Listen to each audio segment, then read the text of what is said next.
Eu reivindícome como un escritor vocacional. Creo que o meu feito como creador está ligado desde sempre á miña infancia. Non podería explicarme por qué, sobre todo porque non houve ninguna circunstancia especial que me empuxase a crear, a ligarme coa literatura.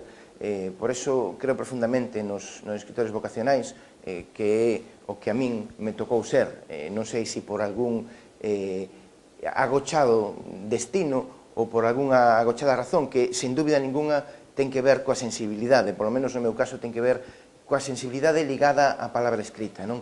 E me parece o máis relevante do feito de que eu estea escribindo hoxe, que eu creo que sería escritor en calquera parte do mundo onde vivise se as circunstancias mo permitisen, non? Porque en certa medida, como decía, desde a miña propia infancia sinto esa especie de necesidade pegañenta da escritura, non? Que en certa medida é unha necesidade, pero por outra parte tamén é algo que nos mesmos nos revestimos con el, non?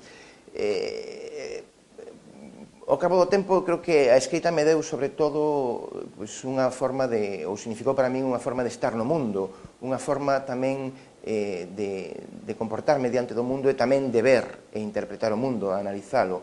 En certa medida é unha ollada para desentrañar o mundo en que vivo. Esa, fundamentalmente, é para min a escrita hoxe. E tamén, máis adiante, tamén me ensinou que ten unha certa capacidade terapéutica, por chamarlle de algún xeito, non? Que é algo no que eu nunca crin excesivamente, na medida en que eu desmitifico moito a literatura, son bastante desmitificado coa literatura, e, sin embargo, se cadra, sobre todo a partir dun libro que escribín que se titula Manes de cabeza, que para min é un libro moi simbólico, pois creo cada vez máis na capacidade terapéutica da literatura, que é unha propiedade, como decía, que para min se me foi revelando co tempo, na que eu inicialmente non cría, pero que me parece profundamente eficaz.